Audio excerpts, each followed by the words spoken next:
Olá, telespectadores da TV Assembleia. Começamos agora mais um Frente a Frente. Nossa convidada hoje é a reitora da Universidade Federal de Alagoas, a professora Valéria Correia.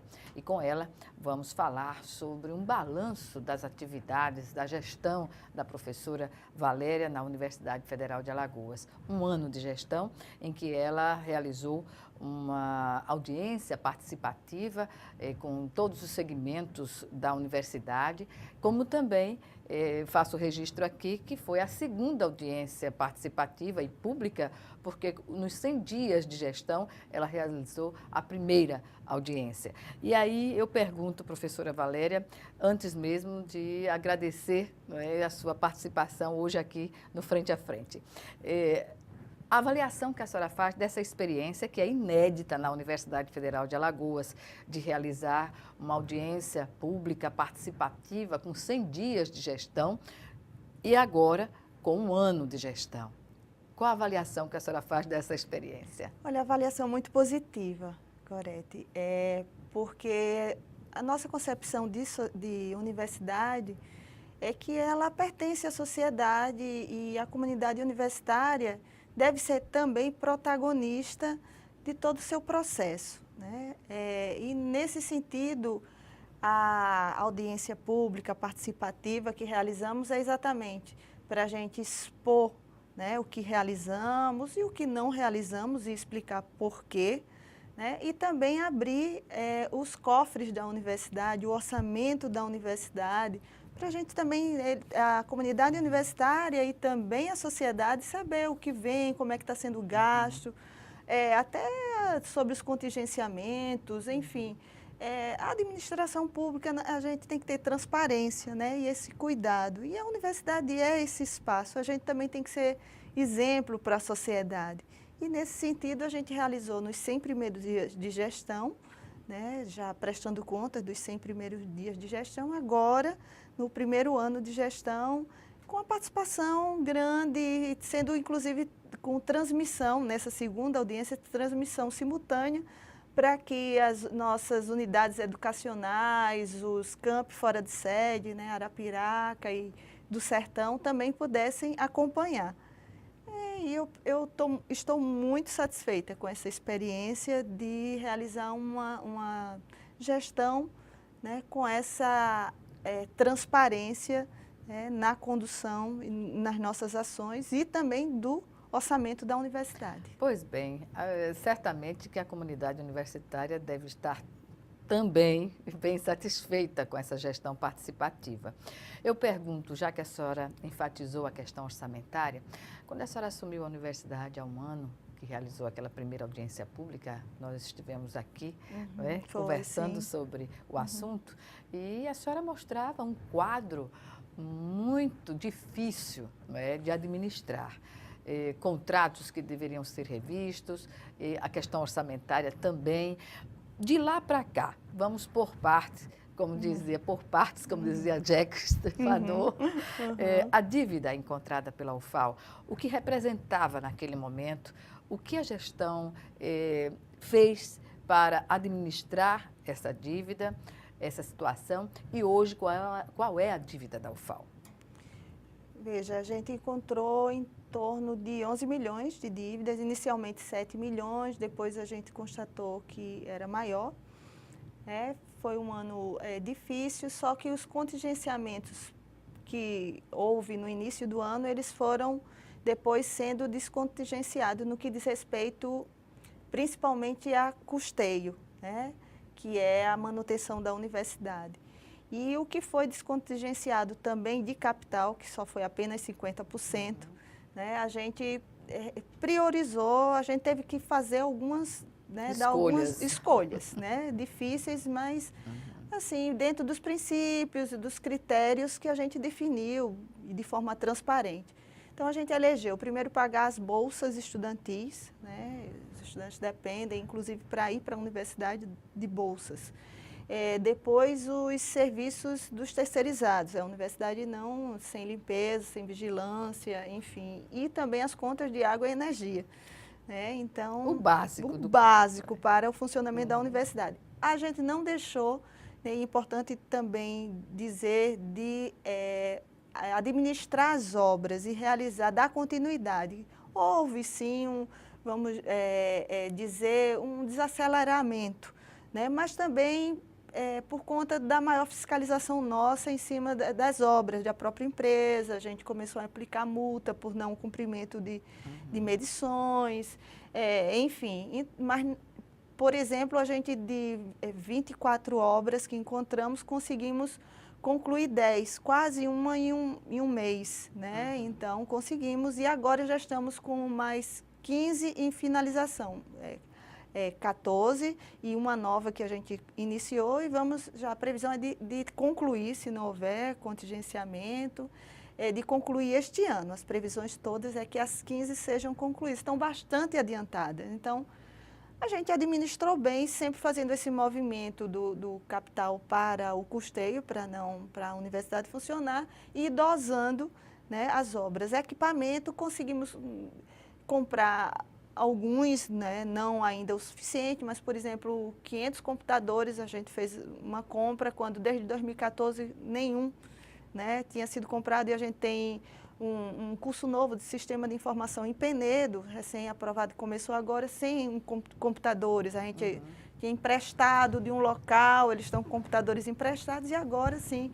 Enfim, foi uma administração com critérios públicos, rigorosos, e revisão de contratos. Conseguimos revisar em 20%, 25% alguns contratos num diálogo com as empresas. Enfim, e conseguimos. Foi um saldo muito positivo. De 11 milhões foi reduzida? Para, eu diria, menos que R$200 mil. É verdade, menos de R$200 mil. É surpreendente a redução dessa dívida. E o que foi determinante para se conseguir uma meta que eu suponho tenha sido colocada pela sua gestão, não é? Isso, então a gente fez as escolhas corretas, né? Uma gestão bastante eficiente do ponto de vista da fiscalização dos contratos, né? E a opção tivemos alguns problemas. Teve uma época que a gente cortou viagens, né? Alguns contratos foram interrompidos, telefonia, a gente ficou um tempo sem telefonia porque a gente mudou a forma de contratação, mas com a economia de R$400 mil na nova contratação. Um esforço, digamos assim, necessário. Cortamos a própria carne, algumas viagens a gente não fez, inclusive na própria gestão. Teve um período, transporte a gente suspendeu e depois a gente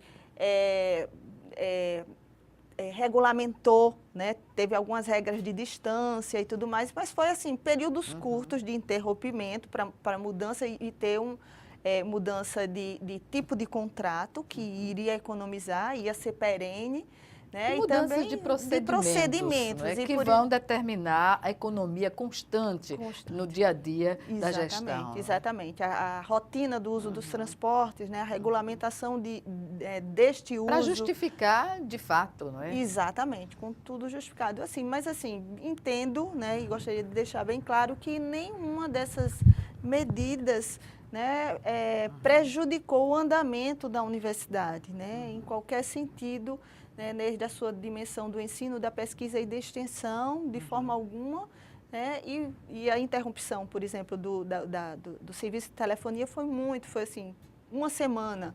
Depois a gente conseguiu, inclusive na justiça, restabelecer, né, e a gente tinha razão, a justiça nos deu razão à época. Enfim, então a gente termina assim, esse primeiro ano, né, um saldo positivo. Um saldo muito positivo. Muito positivo. E no contexto do histórico da universidade, é a primeira vez que isso acontece? Do ponto de vista da visibilidade e da transparência?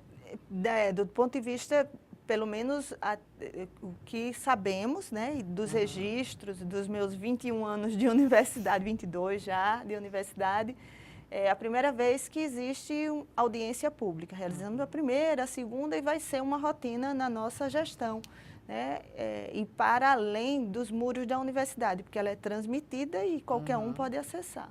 Pois é, democracia se exerce com democracia. Com democracia, né? A gente tem que ser o exemplo. E sair do discurso para a prática, porque a frustração de quem elege um gestor é justamente essa, de ver que as promessas de campanha não são efetivadas na prática. Não é? Isso aí. E nesse sentido, digamos, como a participação na audiência, ela se dá de uma forma bem, digamos assim, é bem vista? As pessoas realmente colocam as questões? Sim, sim, colocam as questões, nos perguntam, nos dão sugestões que são acatadas, né? Esse momento é muito importante, como a gente diz, não é a propaganda da gestão, é muito pelo contrário. A gestão se coloca para a comunidade e, inclusive, para o julgamento da comunidade. Se as ações estão, do ponto de vista, as nossas ações priorizadas estão sendo avaliadas positivamente. É um momento onde todas essas questões são colocadas. Professora, foi feita uma auditoria na universidade?